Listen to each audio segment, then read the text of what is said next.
En Es Radio, La Noche de Cuesta, con Carlos Cuesta.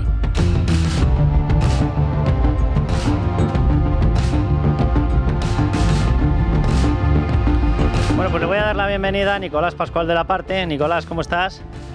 Muy buenas tardes, encantado, Carlos, de colaborar con vosotros. Nicolás, un placer absoluto. Para quien no lo conozca, que si está en el entorno internacional, yo creo que seguro que lo conoce. Nicolás Pascual de la Parte ha tenido muchísimos cargos en la parte de carrera diplomática, es un diplomático de los de verdad, no de estos que de pronto se cesa un cargo, que si de presidente de la Comunidad Valenciana por parte del Partido Socialista y se envía para allá. No, es diplomático, de los de verdad.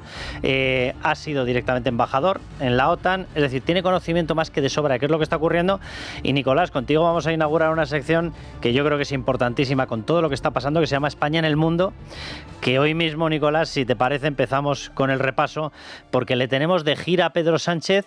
Te voy a pedir que nos hagas una valoración, porque, vamos a ver, si aquí se nos clavan las cejas en el techo cuando le escuchamos decir que es que hay jueces buenos y jueces malos, y los malos son casualmente los que investigan todo su entorno, claro, va y resulta que aprovechando una visita para verse con el primer ministro británico, Keir Starmer, que luego explicaremos el porqué, que también tiene tela, resulta que se ha soltado con unas entrevistas diciendo lo mismo en Reino Unido. ¿Cómo sienta esto allí? ¿Hasta dónde se cae el prestigio de España con esto? Es muy sorprendente, Carlos, que fuera de España, en este caso en el Reino Unido, también traslade los mensajes que está realizando en España, criticando y cuestionando el Poder Judicial. Es muy lamentable para un presidente del Gobierno. Y en el Reino Unido, creo que lo ha hecho al rotativo The Guardian, las declaraciones solamente pueden ser recibidas con sorpresa y con estupefacción, desde luego. ¿Hemos ganado algo en esta gira? Lo digo porque Pedro Sánchez, que por cierto ha hecho una especie de intervención mínima, parecía que iba a responder a periodistas también osados de optimismo, debíamos estar todos nosotros, no ha respondido prácticamente a nada, ha sido una comunicación, vamos, de hecho a nada, ha sido una comunicación institucional, pero claro, esto es la forma de celebrar o de firmar él lo que dice que es una mejora de las relaciones bilaterales con Reino Unido. Hombre, yo diría que casi que un churro, o sea, lo que acabamos de hacer es quitar cualquier tipo de control en la verja de Gibraltar, con lo cual me encantaría que alguien me explique cuál es el incentivo en estos momentos para montar un negocio a este lado de la verja, cuando te puedes beneficiar, amén ya de la eliminación de controles, de una tributación prácticamente inexistente al otro lado. Exactamente. Yo creo que Sánchez, él es consciente de la pérdida brutal de protagonismo personal que ha sufrido en los últimos meses, así como de influencia que ha sufrido España. Y él ahora, con esta ronda de viajes al extranjero, trata de recuperar algo de lo perdido. Ha recalado en Londres y ahí, en primer lugar, lo que tenía previsto era firmar un acuerdo de entendimiento con el Reino Unido bilateral, que uno parecido a los que tiene ya el Reino Unido con Francia y con Alemania, no tan completo como con estos países, que es la única forma de reanclar de nuevo al Reino Unido dentro de la Unión Europea, aunque esté fuera. Como sabemos, el primer ministro Starmer, laborista, está intentando con cierto éxito de aproximar al máximo al Reino Unido después de la traumática salida del Brexit. Y está firmando acuerdos bilaterales con países europeos, como he dicho, Francia, Alemania, ahora le toca a España, pero lo nuestro es un Memorandum of Understanding, un memorándum de entendimiento que tiene una parte política, una parte institucional, una económica, una comercial, y supongo que habrán aprovechado que han superado ya las negociaciones del escollo de Gibraltar para felicitarse de algo que nosotros no podemos felicitarnos, porque aunque todavía no conocemos el texto definitivo de lo acordado, parece ser que no se va a presentar hasta el mes de octubre, sí sabemos algunas cosas. Sabemos que en ese acuerdo firmado a tres bandas, en concreto en dos bandas, porque es un acuerdo entre el Reino Unido y la Unión Europea, España renuncia a cualquier reivindicación de la soberanía sobre Gibraltar, que era, como sabemos todos, una reivindicación histórica fundamental. No se menta para nada la soberanía sobre Gibraltar, y así echamos por la borda una de nuestras mejores ocasiones históricas, porque en estos momentos, en la negociación del Reino Unido con Europa sobre Gibraltar, la parte fuerte era Europa, porque se quedaba fuera Gibraltar de la Unión Europea. Y por tanto nosotros podíamos haber negociado con cartas mucho mejores que las británicas. Hemos renunciado a eso. Nicolás, de hecho, nos hemos puesto nosotros en igualdad con los británicos y no hemos dicho nada, ni sobre la soberanía nacional, ni sobre la base militar, que no sabemos los británicos lo que hacen con esa base militar, ni lo que almacenan, pero lo podemos imaginar. Y sobre todo no acabamos con el paraíso fiscal. Nicolás, nosotros de hecho podríamos haber utilizado la carta máxima, que era incluso el veto. Por supuesto que sí. Y hemos renunciado a todo ello. la Comisión en la Unión Europea ha sido más exigente con respecto a las autoridades británicas en el contenido de la negociación que la propia España. ¿Qué hay detrás de esto? Porque, vamos a ver, independientemente de que a Pedro Sánchez, yo creo que a estas alturas sorprendernos de que España no le importe absolutamente nada, pero sobreentiendo que algunos votantes socialistas sí le podrían haber aplaudido por haber defendido la lucha por la soberanía de Gibraltar, en la eterna reivindicación de que es España. Claro, yo creo que hace un cálculo puramente de política interna. Es decir, el campo de Gibraltar son 150.000 o 100.000 habitantes y en general toda la provincia de Cádiz, del sur de Andalucía. Sabemos que hay 15.000 españoles que atraviesan la verja todos los días para trabajar en Gibraltar. Yo creo que ha hecho un cálculo electoral. Le conviene vender una presunta zona de prosperidad compartida que nadie sabemos lo que es, para venderla como un avance a los habitantes y a los trabajadores del campo de Gibraltar, y es lo que ha hecho. Nicolás, tú, y bueno, por explicarle a la gente, ahora estás como europarlamentario por el Partido Popular en el Parlamento Europeo y estáis desarrollando una lucha que desde mi punto de vista es importantísima por desenmascarar qué es lo que pasa con Rusia, qué es lo que está ocurriendo con un régimen. Habrá gente que tenga más reparos en llamarle como es, aquello no es una democracia, y cuando no es una democracia eres una dictadura, y si encima te dedicas a invadir determinados países como Ucrania y a imponer tus criterios y a eliminar básicamente a la oposición, pues eres una dictadura asesina.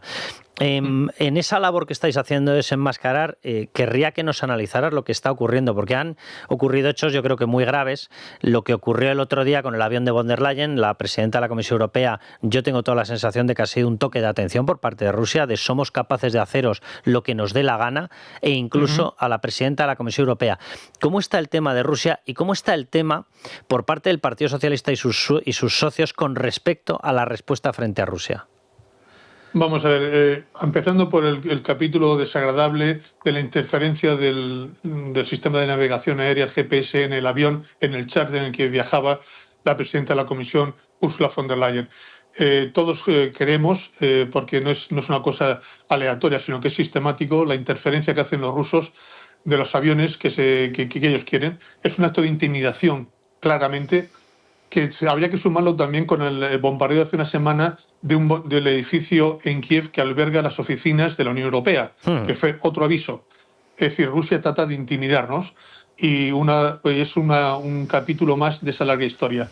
Con Rusia yo creo que tenemos que aprender las lecciones que no hemos querido aprender en el pasado. Como bien dices, Rusia es una dictadura, y es una dictadura que a través de Putin lo que trata es de reconstruir su esfera de influencia, porque como el propio Putin dijo claramente, la mayor tragedia estratégica del siglo XX fue la disolución y la implosión de la Unión Soviética. Por tanto, él se ha propuesto recuperar al máximo la zona de influencia de la antigua Unión Soviética, por las buenas o por las malas. No hemos querido escuchar a sus avisos, que ya hizo en 2008, en la conferencia de Múnich de 2008, en la conferencia de seguridad internacional, que dijo que Rusia volvía de nuevo al tablero internacional, que no le gustaba cómo estaba ordenado el mundo conforme a las reglas occidentales y que él iba a cuestionarlo. Y por tanto empezó con Georgia, invadiendo Georgia, como sabemos, en 2008, después siguió con Dagestán y otras repúblicas rusas. En 2014 se anexionó ilegalmente la península de Crimea y en el 2022, en febrero, invadió directamente Ucrania, ante la falta de reacción por parte de Occidente, de Estados Unidos y de Europa. No fuimos capaces de crear una disuasión creíble y, por tanto, él pensó que todo el monte era orégano. Quiso hacer una guerra relámpago que pretendía destabilizar Ucrania, acabar con el régimen y con Zelensky, pero este no solamente no se fue, como le ofreció en su momento Biden para seguir desde fuera, sino que se quedó, y lo que iba a ser una guerra relámpago de 1 o 2 semanas se ha convertido en una guerra de desgaste de 3 años y medio. Es decir, a Putin le ha salido todo mal, todos sus planes mal, pero nos ha arrastrado a todos a un conflicto en el centro, en el corazón de Europa, del cual ahora no se sabe muy bien cómo salir. ¿Cuál es la respuesta? ¿Es creíble la respuesta del Partido Socialista y de sus socios? Lo digo porque sus socios no han dejado de exigir y de pedir abiertamente que Ucrania se rindiera ante Rusia, y Pedro Sánchez, que es verdad que ha estado alardeando de supuesto apoyo. Yo, y aquí en Libertad Digital, mirábamos mes a mes o cada cierto tiempo cuando salía el indicador de cómo era la cuantificación real del apoyo a Ucrania para que se defendiera del ataque de Rusia, y nosotros hemos estado en un nivel de aportación similar al de Luxemburgo. Claro, yo quiero recordar que Luxemburgo tiene una población como la de Zaragoza. Es decir, que no es que hayamos sido rácanos, es que hemos sido lo siguiente. Y Pedro Sánchez no ha dejado de permitir que en España las compras de gas ruso llegaran incluso a triplicarse durante todo el periodo de ataque a Ucrania. Así es. En este tema no solamente ha sido Pedro Sánchez, los europeos aquí hemos pecado de hipócritas. Es decir, hemos seguido comprando hidrocarburos de Rusia, petróleo y gas, por valor mayor a la ayuda que le hemos prestado a Ucrania. Eso es así. No solamente España, sino toda la Unión Europea. El problema está en que Rusia sabe que dentro de la Unión Europea y del flanco occidental existen diferentes aproximaciones al conflicto, básicamente en tres escuelas, por así decir. Todos aquellos países de Europa que son vecinos de Rusia, que temen que es la próxima víctima propiciatoria de los afanes expansionistas de Putin, que solamente les vale una derrota militar de Rusia en el campo de batalla y no les vale otra cosa. El segundo grupo sean los países anglosajones, y aquí incluyo al Reino Unido, a Canadá, a Estados Unidos, que lo quieren desgastar al máximo a Rusia, pero no una caída del régimen, sino simplemente que se debilite el régimen de Putin, para que en el futuro se pueda negociar con un país muy debilitado. Y un tercer grupo de países que se llaman los continentales, Alemania, Francia, Italia y España, que queríamos una paz casi a cualquier precio y cuanto antes. Esas diferentes estrategias, aunque se han tratado de ocultar detrás de un frente común de solidaridad con Ucrania, existen. Y Putin los conoce. Y por tanto él piensa que el tiempo juega a su favor porque hará emerger a la superficie esas contradicciones internas del flanco occidental. Y ahí se inserta un poco la hipocresía que tú me decías. Es decir, España y otros países, pero especialmente España, lo que quiere es conseguir un acuerdo de paz casi a cualquier precio.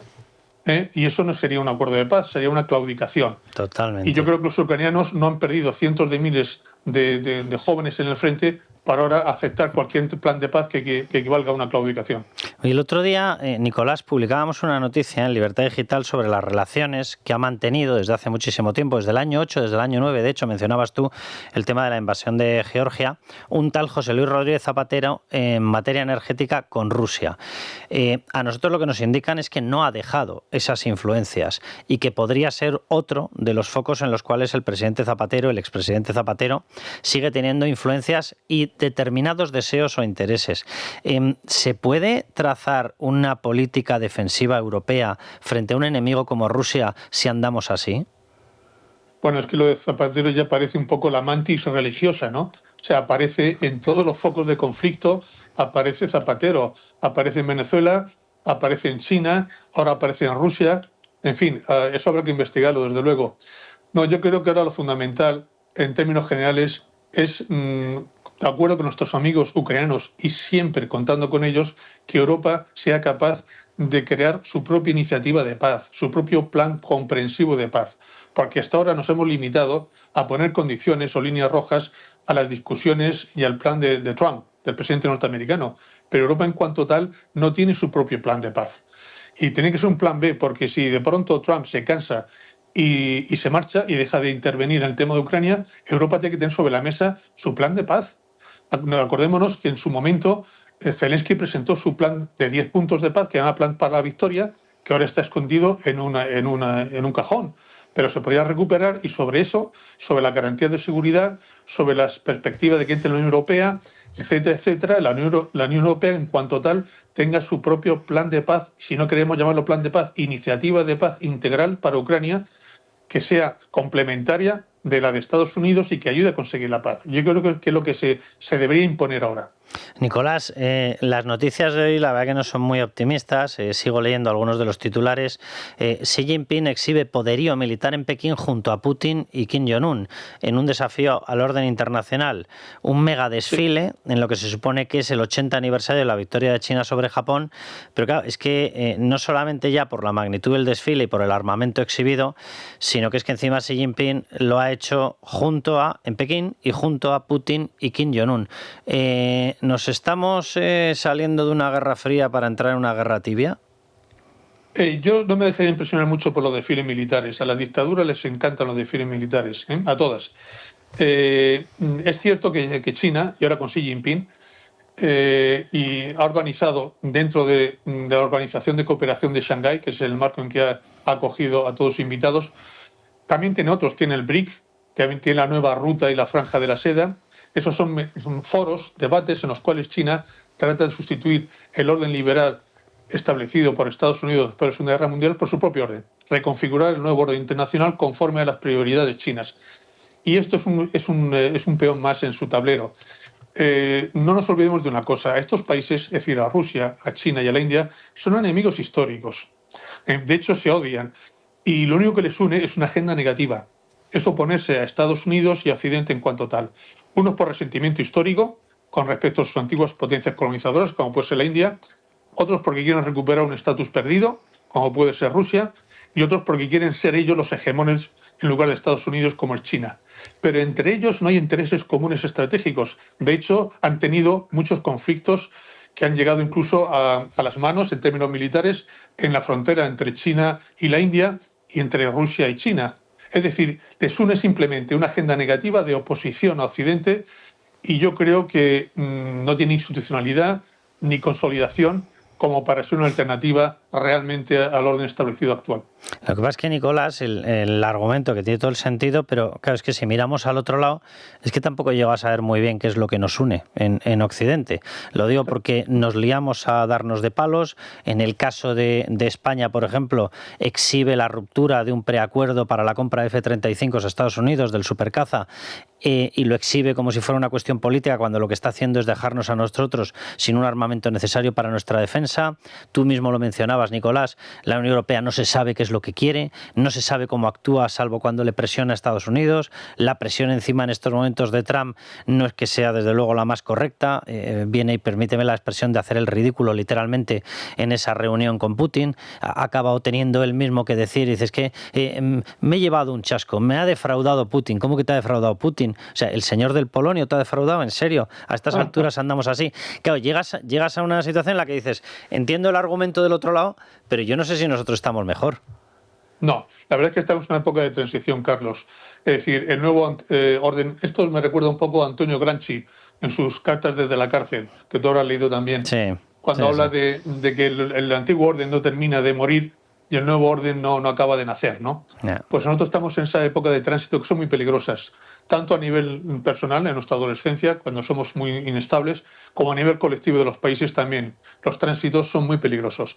Yo recuerdo una frase de Kissinger, que es un pensamiento con el cual yo suscribo, que es que no existe un orden internacional natural lógico, ni un orden natural deseable. El orden internacional, es la resultante de las relaciones de poder entre las naciones. Lo repito, la resultante de las relaciones de poder entre las naciones. Si hay dos grandes potencias, como durante la Guerra Fría, el orden es bipolar, la Unión Soviética y Estados Unidos.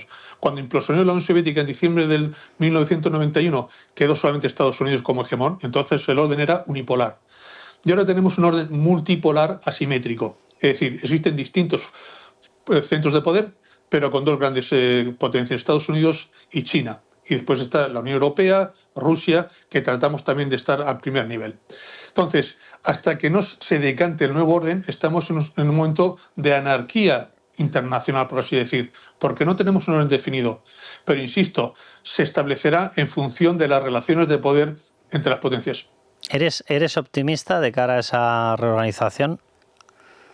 Es que la reorganización será realista. Aquí no cabe mucho sentimentalismo ni mucho calificación. Es decir, yo creo, sinceramente, mi opinión, es que vamos hacia ese orden multipolar asimétrico, en que habrá dos grandes hegemones disputándose durante el siglo XXI la hegemonía en la economía, en las finanzas, en la política y en lo militar, que son Estados Unidos y China. Europa, si encontramos una voz común, permanecemos unidos y somos capaces de creernos nuestros principios y nuestros valores y proyectarlos, nos podemos convertir en un actor internacional, si no. Y Rusia no será un actor internacional como quiere, porque económicamente ya no lo es. Es una potencia militar y nuclear, pero económicamente tiene el PIB un poco superior al de España, está entre España e Italia. Entonces será una potencia regional, lo cual lo hace más peligroso, no menos.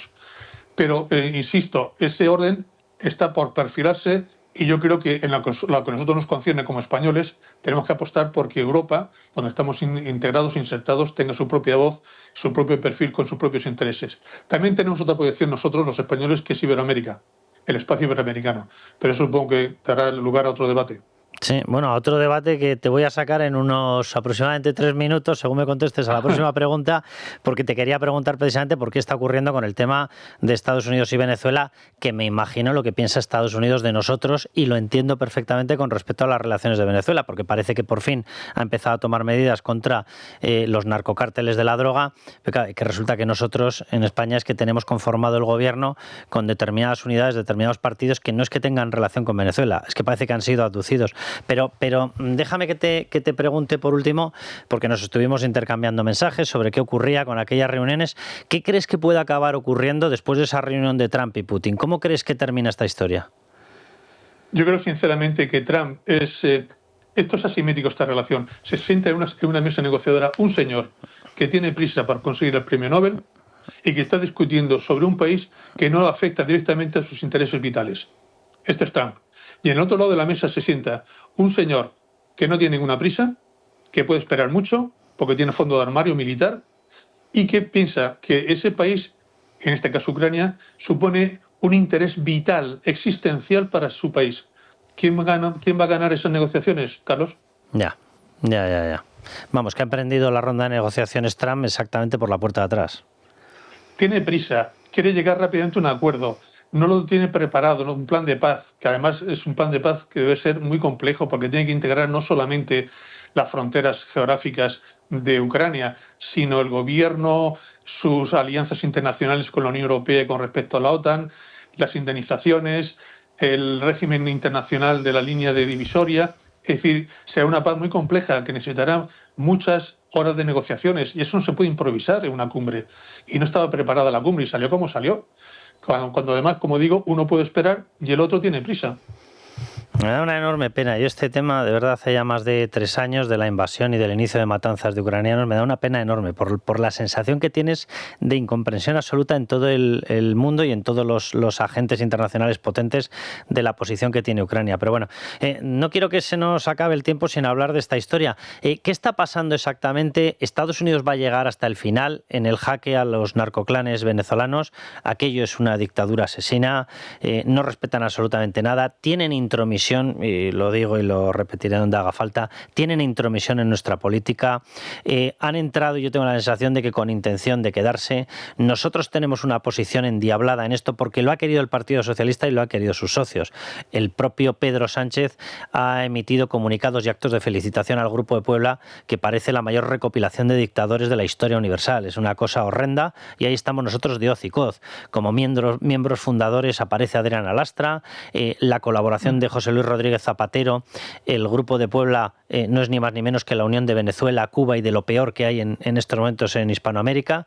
Bueno, pues ahí estamos nosotros con miembros fundadores del Partido Socialista, con un apoyo brutal en gente como Yolanda Díaz, en Sumar, con una presencia permanente de gente como Irene Montero, es decir, de Podemos. Todo esto sin contar con la financiación que se hizo en la fase inicial en la Fundación CEPS a gente que posteriormente montó Podemos. ¿Cómo quedamos nosotros y hasta dónde puede llegar Estados Unidos, Nicolás? Pues hasta dónde puede llegar Estados Unidos no lo sé, ya veremos. Yo creo que el mensaje no se dirige solamente a Venezuela, Carlos. Es decir, el mensaje se dirige a todos aquellos países que introducen droga en Estados Unidos y en concreto fentanilo. Fentanilo, como sabemos, es un opiáceo muy barato, con mucha capacidad de adicción, que está provocando miles y miles de muertes, cientos de miles de muertes en Estados Unidos. Y entonces los cárteles que introducen el fentanilo, no solamente la cocaína, pero también el fentanilo en Estados Unidos, son los grandes 6 cárteles mexicanos y el clan de los soles, el cártel de los soles venezolano, más el tren de Aragua, que también es otro cártel venezolano. Y yo creo que el despliegue militar que hace Trump en el Caribe frente a las costas de Venezuela y el hundimiento el otro día de la barca que supuestamente llevaba droga, el destinatario no es solamente Venezuela, es México. Ya. Porque es de México donde le llega la mayor parte de la droga. De hecho, Claudia Sheinbaum, la presidenta de México, las últimas semanas ha estado entregando de una forma callada, sin aspavientos, docenas y docenas de capos de las mafias de drogas mexicanas a Estados Unidos. Lo que no se ha hecho durante muchos años, que ha sido la exigencia por parte de Estados Unidos que le entregasen a los capos de las narcotraficantes mexicanos, se está haciendo ahora. A la chita callando en las últimas semanas de una forma masiva. Nicolás, que ha captado el mensaje, vamos. Totalmente. Y lo que pasa es que Venezuela es más débil, es más frágil, y lo que quizás no se atreva a hacer con respecto a México directamente se lo está haciendo a Venezuela. Pero el mensaje no solamente es a Maduro, que yo creo que está amortizado, como Sánchez, y él lo sabe, que lo saben los dos, creo yo, pero el destinatario final de su mensaje son todos aquellos países que están exportando drogas a Estados Unidos, cocaína o fentanilo. ¿Y esto, las operaciones de Estados Unidos acabarían en eso? ¿O podrían ir a más en el caso de Venezuela? Es decir, a intentar el derrocamiento de esa dictadura, ¿o no? Yo creo que lo que está pensando Estados Unidos al aumentar, por ejemplo, el doble la cantidad de la recompensa por la cabeza de Maduro, que ha pasado de 25 millones a 50 millones, es el doble de lo que se exigió en su momento por Osama Bin Laden, sí. por los hijos de Saddam Hussein. Es una cantidad que 50 millones. Lo que se está esperando es una defección o una traición dentro de las filas oficialistas. Eso sería lo ideal para Estados Unidos y para nosotros, para los europeos. Sabemos que los generales y la cúpula militar está corrupta hasta la médula y, por tanto, por parte de ahí no se puede esperar gran cosa. ¿Corrupta, Nicolás? Pero de coronel hacia abajo existe un gran descontento. Y es ahí donde se puede dar quizás alguna sorpresa a Maduro y a su régimen. Cuando dices corrupta, Nicolás, te refieres a que están pringados en los clanes. Totalmente. Es decir, no solamente está pringado Maduro, está pringado todo el clan que la rodea. Es decir, los Delcy Rodríguez, Jorge Rodríguez, Diosdado Cabello, todo claro, y la cúpula militar, evidentemente, que participa del tráfico de drogas.